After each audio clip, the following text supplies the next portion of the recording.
Are you ready to do a sound check? Oh, yeah. Sound check. Oh, yeah. Can you hear my sound? Yes, you're coming loud and clear. Oh, good. You sound like you're coming loud and clear from the 50s. Well, that's because I grew up in the 50s, which was actually the 80s in Central Illinois. It's so The town true. that It's funny because it's true. It's funny because it's true. Oh, man. Seems like a beautiful morning for podcasting. It's a beautiful morning for podcasting. That's right. Well, hello, everybody, and this is Kimberly and Coach bringing to you your Christian Curve Leadership podcast. Yo. And today, we're doing the teaching thing, discussion thing, conversation You're ready to be thing. taught. Or at least be ready to, like, you know. We're not interviewing anybody. You're stuck with us. That's what he means. That's right. It's just us today. It's just us talking about some things that we find exciting and important. So the tentative title of this episode was, No, Really, You Do Have a Choice. You do have a choice. And while a lot of people are going to find this to be a little controversial, I think. What? I don't want any choices. Well, you know, because the thing of it is that if people have a choice, that disrupts a lot of systems. Okay. All right. You know, governmental. I'll follow you down that track. Corporates. You know, all of a sudden, you know, people lose the ability to complain. And we're on a new track. Yeah, I know, right? That's what happens when Coach podcasts in the morning. That's right. That's right. You never know where it's going to go at that point. It's true, though. I mean, I think a lot of what we complain about is things that we feel stuck in. We feel like we don't have any choices. Yeah. Mm-hmm. But let's back up the train a little bit. We are Creation Curve Leadership, and so one of the things we talk about a lot is the Creation Curve. And though it has 3 elements, you know, core, creation, and community. There it is. There it is. There it is. And so one of the things that we really talk about a lot when we get into that creation piece is that we as human beings have agency. Does that mean like an ad agency? We all have ad agencies. You want me to make TV commercials, Coach? Is that what you want me to do? Not in that voice. No, I don't even know what that voice is. I'm going to vote no to that TV commercial. When we think of agencies, we think of ad agencies and sport agencies, you know, the noun. But the word agency just means the ability to create a change or to make a decision. To exert power. The ability to exert power. Not in like a jerky, you know. I have the power, you must obey me. It's like you started as He-Man and then ended as a dictator. I was trying to go for more like a blend of He-Man and Skeletor there, but it just really didn't work. Why are you blending He-Man and Skeletor? You know, well, power. I have the power. Skeletor wants the power. We're so nerdy. All right, well. It's okay, though. Everybody who's listening is willing to let us be just a little nerdy, I hope. Or they're gone. They're like, well. They're like, enough of this. He-Man and Skeletor? What are you people, 12? A little bit. Maybe. Anyway, so agency. The ability to exert power. And I think that definition eludes a lot of people. You know, because the mythology that we're handed is you don't get the ability to choose oftentimes. You must, what's the word we like to hear? Oh, you must play the hand that you're dealt. Actually, you generally don't have to play the hand that you're dealt. That's kind of the thing with card games, right? Like you get some cards and then you choose some different cards. What? Trade some in. You could fold. Yeah. You could be like, I'm done with this card game. Yeah, that actually requires people to understand that they're playing, though. Right. You know, and I think that's where a lot of people, they're not the stars of their own movies. Right. I think agency is in some ways the opposite of powerlessness. Like a lot of us, like we go through life kind of moved by the current of everything that's happening around us. Life has been kind of laid out by our parents or by society or, you know, wherever we inherited all our expectations from. And so we just move through life and let circumstances move us to the right and to the left. Yeah, it kind of crash into us, you know? Right. And then when we don't like the circumstances, we complain. We say, I hate this life, or what a nightmare, or that's just the way it is. That's just the way it is. That's just the way it is. But you know, the rest of that do song, change, song. Yeah. Well, actually, that's the point of the song, though, is that don't you believe it? Oh, don't you believe right? it? That's supposed to, don't you believe it? Don't you believe it? Right. Like so, power of inflection. Yeah, I mean, I think that whole song is about that myth, you know, and don't you believe it? The whole song is about, no, that's not just the way it is. You're missing the point. It's been a long time since I've heard that song. Can we take a little podcasty break and listen to it? Yeah, sure. You can just like put it in. No, I'm just kidding. I wasn't serious about that. Okay. Come on now. I can't drop it in because, you know, copyright and ASCAP and all that stuff. So we don't have a license. Link? Let's put a link. We'll put a link to like the official YouTube the show video. Notes. Yeah. Or maybe the less official funny YouTube video, because I'm sure there is one. Maybe both. Yeah, right. Okay, we digress.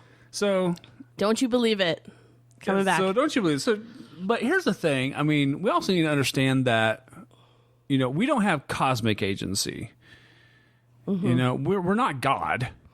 Right, and like that's what a lot of people say. Oh, well, you know, like I hear a lot of law of attraction-y type of folks say, "Oh, well, you know, just believe it and you'll achieve it." And to a certain degree, that's true. But you know what? There's a lot of things that we cannot control, and so there's like a sphere of influence, a sphere of control that's around us, in which we can make and practice our agency. Right. But that doesn't. You know, that doesn't necessarily mean that you have ultimate control over reality. Right. And I've heard people teach that. And they're like, oh, well, actually, you're God. I'm like, no, because if I'm God, we're all in trouble. Because if I'm God, then I am making He-Man and Battle Cat and Skeletor. And, we're going to be living in eternity. Let's not go too far down that road, babe. On the other hand, though, we have people who say, well, what about tornadoes? What about hurricanes? Mm-hmm. What about getting struck by lightning? Do you have agency there? Right. Well, no. There are things in this world, illness, wicked people that inflict things on us. Right. That's true. Our agencies oftentimes crash into each other as well. Right. We have to deal with the agency of other people, people who also get to make choices and have the power to make change. But in spite of the fact that we are not in, perfect control of everything that happens in our life, we are in control, or we can be, of a lot of things that happen in our life. Right. And so I think sometimes the temptation is to say, well, I could be struck by lightning tomorrow and I'd have no control over that, so I don't have any control over anything. This is just the life that's been handed to me.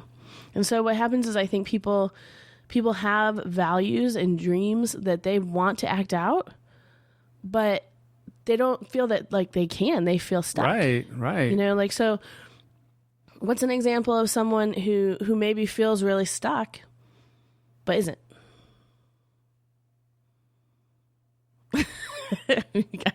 You should see the look on Ben's face. I don't know. We just talked about 20 of them last night. Trying to do a little volley back and forth here, babe. Love you. Okay, so one example might be the classic story of I hate my job. My boss is such an asshole. Yeah. Mm-hmm. So you're potentially in this place. You go there every day. You spend 40 hours to 50 hours a week in your job, and you can't stand the people or you can't stand the work, and yet every morning you get up and you go to that job and you say, well, I don't have a choice. Right. I've already been working here for 20 years. I can't just go work somewhere else. Yeah, I can't just start over. What? No, you can. Or maybe it's, I would have to go back to school. That would cost money. Or the job that I really want isn't here and my whole family is here. Or, we would like to invest in, well, now I'm in a different, I almost jumped the ship. I almost jumped the metaphor there.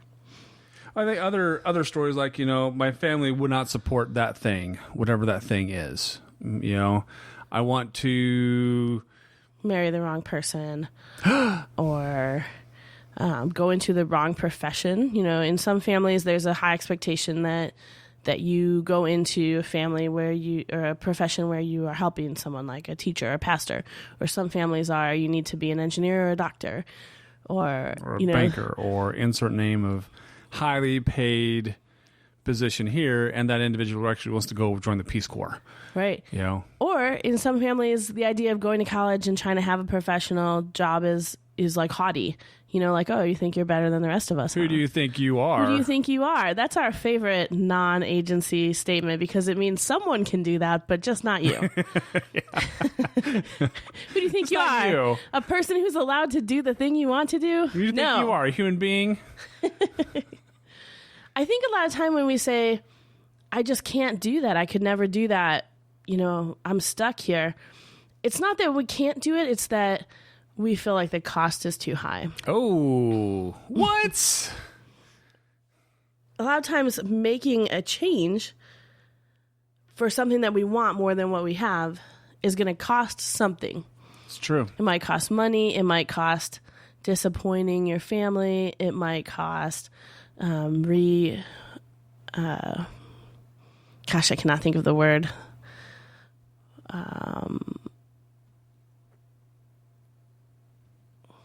Moving your kids to a new school district. I don't know what the word is that I was thinking of. Yeah, it might cost you, quote unquote respect. Which of course, then the question is, what was that worth to begin with? I suppose when you were so unhappy in the first place, right? Mm-hmm. It might cost. Oftentimes, it's more of a cost and myth, I think. Okay, so what do you mean by myth? So we all have our own myths, our own stories about what success is, about what family is, about what being a quote-unquote good person is. And sometimes the things that we want to do go counter to the stories that we've been handed. And we know that they're counter to the stories, and oftentimes we don't make those moves. We don't make those changes because they go against the mythos that that someone has said, oh, well, in order to be a good person, in order to be accepted, you have to be X. You have to have a good job making $75,000 a year with a family and 2.5 kids, a dog, and a picket fence. And that's what... Picket fences are kind of out. Well, there's still kind of some picket fence mythos out there, I think. True. Even though it looks more like maybe like a McMansion, I think. But yeah, we don't have yards to fence anymore. That's a whole different podcast. Yeah. It's more like we have a giant house on a tiny plot of land. Yeah, that's it's a lot like of shaking hands with a giant house next to it. Yeah, it's like open up your window and passing your neighbor a cup of sugar, which there could be benefits to that, I suppose. Benefits. But I think that would be awesome. Not to say that there's benefits to McMansion kinds of things too. Like a drive-through, only like the house went through the drive-through. You just open up your kitchen window, and they'd open up their kitchen window, and you'd be like, "Hey, what's up? Got a hamburger? I'd like a hamburger." Yeah, right. With cheese, always with cheese. Ben's like, whatever. It's like, okay. Hey, if I want a house that has a drive-through for another house, then I could do that. Hey, you could do that. There Absolutely. are ways we could do that. Yeah, you might have to fight with the county a little bit about that over building code, but it's possible. You know to what do. though? I think houses are a great example. I definitely come from a culture, a Midwestern idea of what success looks like. You own a house. Yeah. And it's something that we've talked about a lot. Right now we live in an apartment. We did own a home, and we moved, and now we live in an apartment. And Jack has questions. When do we get to have a house? And I kind of like having an apartment, but it goes against my mythos on some level of what success looks like. But you know what? We don't want to fix the dryer when it breaks. No. Our dryer broke recently, and then it took 3 different tries for someone to fix it. And you know who that someone wasn't? Not me. It wasn't Ben, which is good because that's not really his forte or mine. And no mowing the yard. No one has to mow the yard. We don't have to fight about who mows the yard. Oh my gosh. It would be a problem for me because in my mythos, I'm such a feminist. I really am. But in my mythos, like, the husband mows the lawn. So I know we would have issues because I also want the lawn to look nice, and Ben is way less visual than me. So like every 3 days I'd be like, go mow the lawn, and he'd be like, it's fine. And then we would have to have therapy. And so I actually think it's better that someone else mows our lawn. Right. You know, and also when we talk about our values, one of our values is that we want to travel, and we want Jack to travel. We want him to see the world and to have a wide perspective of the human story. And a lot of people that I know would like to travel, but all their money is stuck in their house. You know, it's a phrase, they're house poor. So you've got this great house, and that allows you to live inside of it really nicely, but it doesn't really allow you to leave it. And so in my values, I kind of want a really nice place to, like, you know, have a nice home base, but I don't want it to have the power to stop me from going to see Stonehenge. Or Jack says one of his dreams is he wants to go to China. So he can see pandas. So he can see pandas. You know, and so as soon as possible, I want to be able to do that with him. And I don't mind trading right now. It could change. You know, but like, I have the agency to not play that rollout. Right. But a lot of people, they just do. Because that's what you're supposed to do. And if you want a really nice house, to buy a house, then definitely go do that because you have the agency to do that. If that's your choice. You know, if you want to do that, then put the pieces in place and work hard and get there. So I'm not saying it's bad to own a big house. You know, go for it. Right. I really like having friends who own big houses and are hospitable. So if that's you, you know, give me a call. But if you don't want that, you actually don't have to do that just because, you know, you grew up feeling like I'll be successful when I own a house, you know, and that's just one tiny example. Yeah, that's just one example. Like, you know, we've known people who their mythos is, well, I'll be successful when I own X car, and I'll be successful when I have X job or X position. Right. And it always seems weird to me that, you know, when they achieve those things, oftentimes it's like a really sad day. Yeah, because like my whole life I wanted this, and now I have it. So then what? Right, and so I think that part of agency too is understanding that when you achieve something, that part of the human experience and part of the human condition is always having something else to reach for. Yeah, you know, because once you land in one spot, then there needs to be another thing.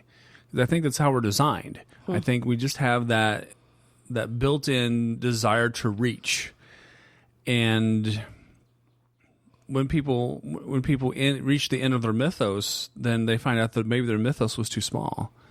Right. You know, and there's nothing wrong with having a myth. We all have myths, you know. But the question is, you know, what happens when you achieve the myth?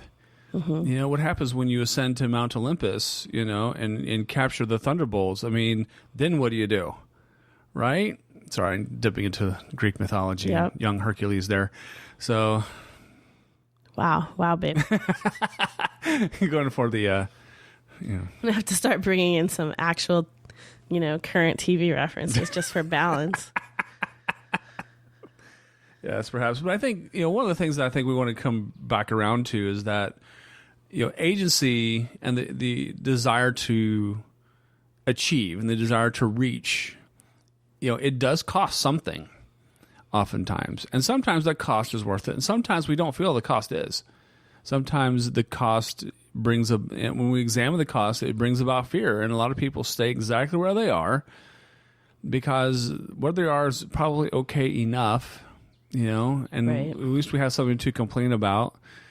And yeah, I feel like in the short run, the lowest cost thing is always the status quo. Yeah. It doesn't cost anything to keep doing what you're doing. Mm-hmm. In the long run, it might cost you a lot, because you might spend your whole life being unhappy about something that you never change.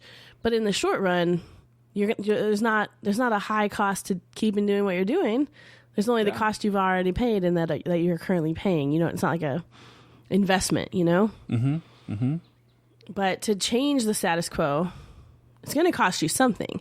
It might your family might be completely behind you. It might be completely in line with your cultural story, but it might cost you time. It might cost you saying no to some other things. So, maybe you have an idea for a book and you've always wanted to write a book, which is so many people. Oh, yeah. So many people say, like, someday I just really want to write this book. Mm-hmm. And the percentage of people that write the book that they talk about for their entire life is pretty low. Yeah. And you know what? I actually have a thing on that. A thing? Yeah. What does that mean? Well, I got I did that video course, write a book in 30 days. So if that's you and you want to write a book, I got a thing. Shameless plug. Shameless plug. I'll Shameless, hook you up. Really unclear plug. Ben has a thing. You could buy his thing. No, it just doesn't sound quite right. Ben has an e-course about writing a book. However, the point I was going to make is it takes time to write a book, Yeah. Way more time than you realize. It's such a romantic idea. Like, I'm just going to sit down and the words are just going to flow out. Like, in a couple of days, I'll have a book, which is like ridiculous. I mean, it's not impossible because some people write really short books and then publish them really poorly formatted, and it's really just a book of quotes from people they like. You could do that in a day and then sell it for $5 at your speaking gig. But if you want to write a real book, it's going to take you some time. we might know some of that. But we're not going to do that, though. No, we are not, because that's not in line with my personal values.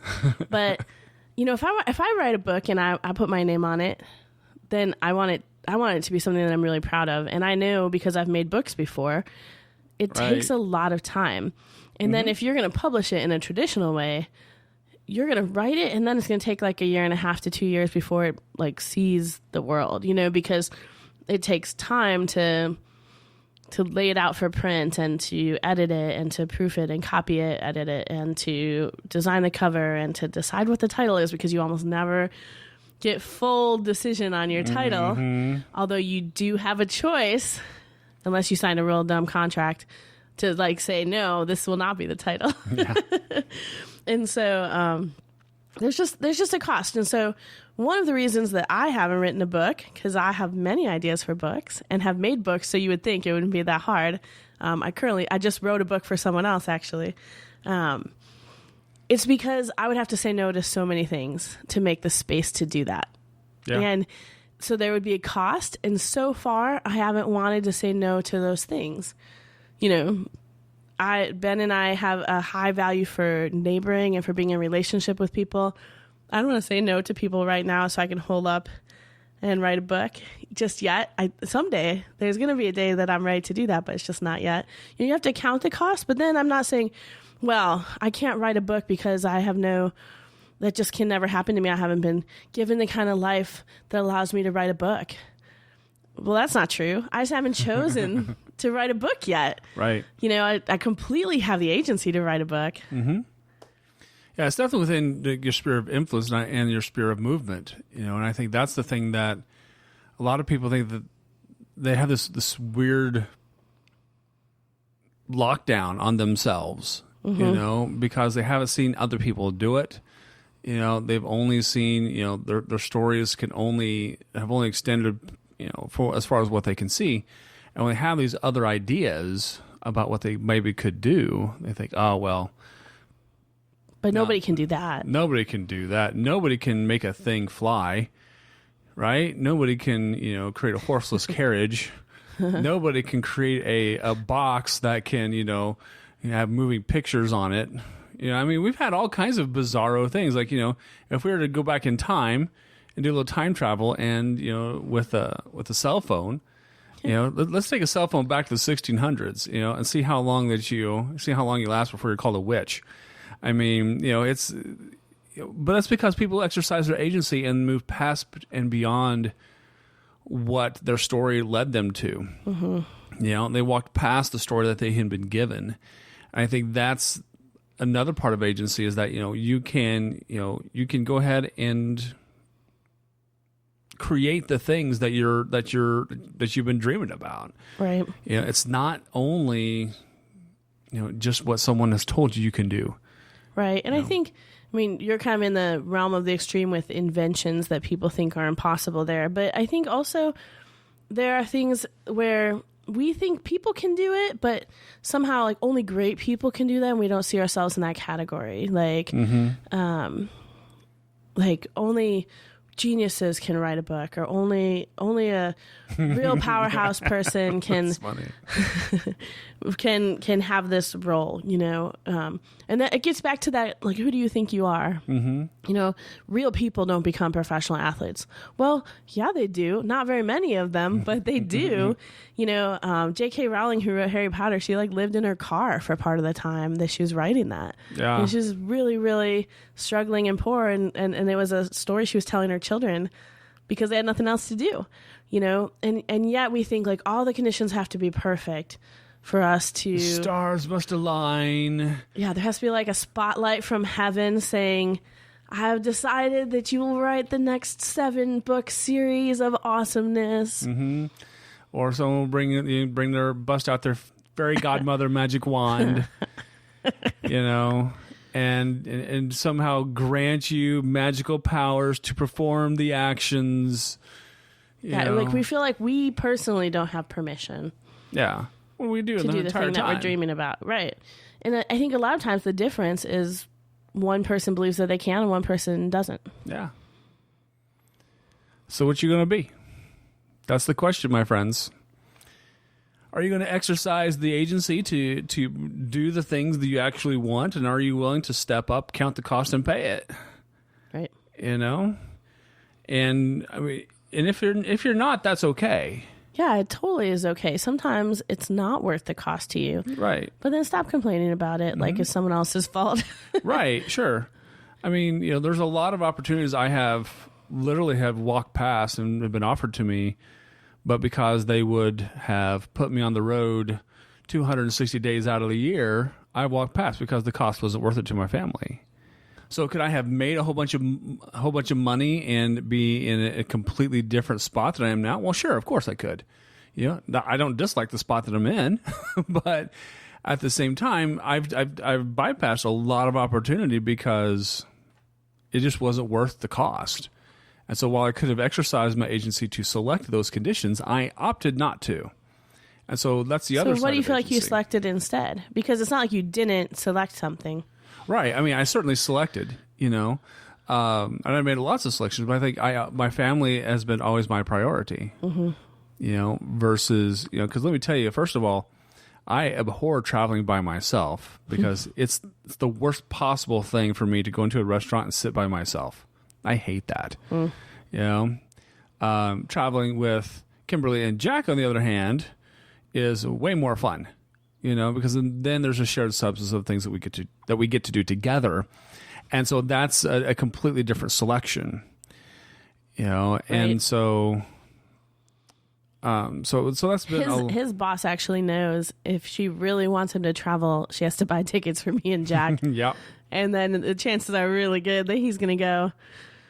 Yeah, and then I'll be like, okay, and then that makes sense. So, as my current trade position as an IT trainer.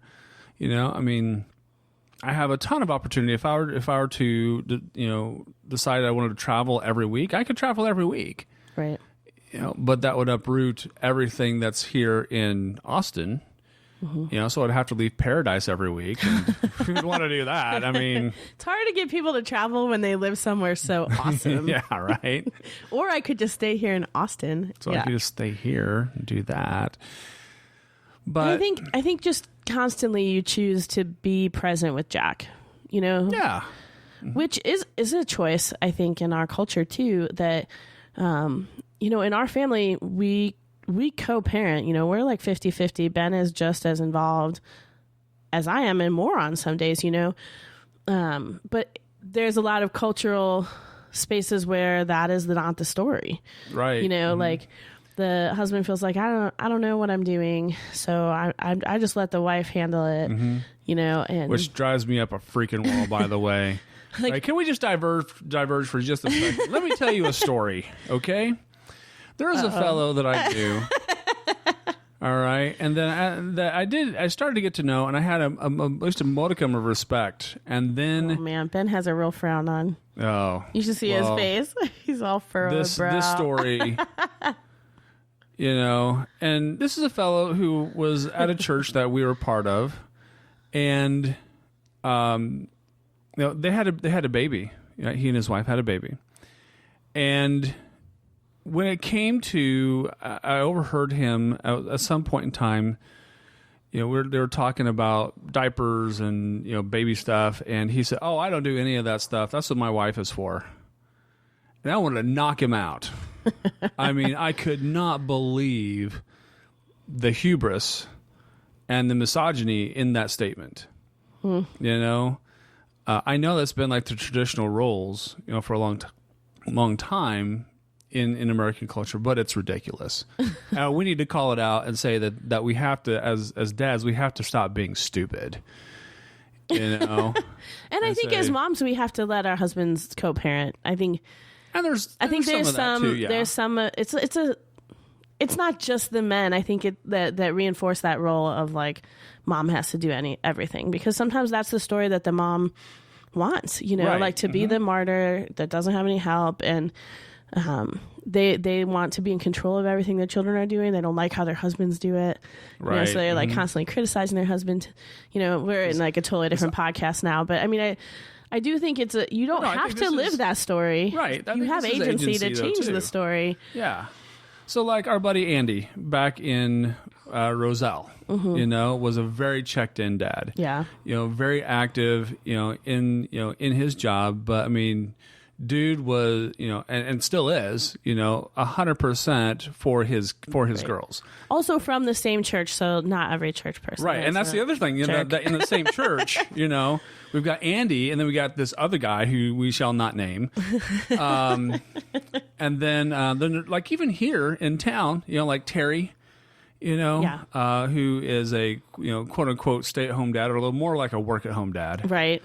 And Zach, and so it seems like we tend to hang out with people where both, the guy is engaged with, because if the guys aren't engaged with their kids, it's hard for them to relate to Ben. That's true. Yeah. Because that is a major priority is to bring to grow this human being up. Right. And that's what I'm exercising my agency for and making that selection for. Right. So I think to bring it back, what we were talking about originally was you had a lot of opportunity to make really good money. Oh, yeah. If you were willing to travel every week, which would mean you would only be home on the weekends. And so you wouldn't be as much a part of Jack's day-to-day life. And we had a season of that, in our marriage where you did travel for about 6 months, where like a lot of weeks you were in a different state. And, with technology and stuff, there's ways for us to communicate in ways that when you have a baby, you can't, they don't Skype and stuff. And, it wasn't ideal, but it was for a season and it was fine. So it's not that you can't make that choice, but for us, as soon as Jack was born, we just knew we want Jack to know that he's important. Right. Not that he's the center of everything, because that's a whole different story you can live out, that your child is the center of the universe and you have no personality outside of them. We don't play that game either. Yeah. But we want him to know that he's a party and he's important, and we want to be in his everyday moments. We want those moments. We don't want to outsource them. Right. So the question, going back to the questions, what story are you going to select? Because you can select your story, and we have to be smart about the stories we select. I think we need to look at the costs, because I do know folks who they do want that story of I'm on an airplane every week, and that's the story that they want, and that's cool.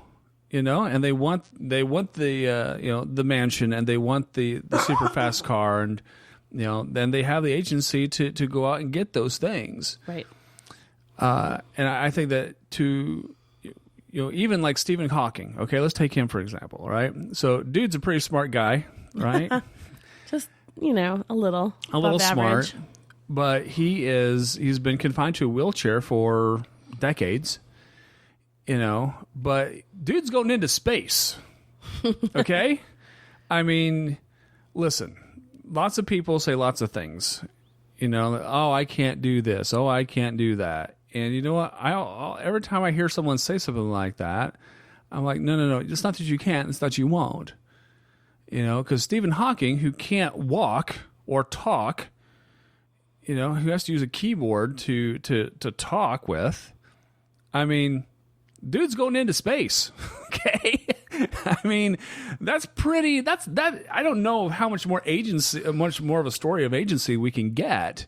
Right. And, people have done, everyone loves the underdog story. So if you're listening to this and you are the underdog and you do have the big dream, you have the agency, you have the capability to achieve it. Right.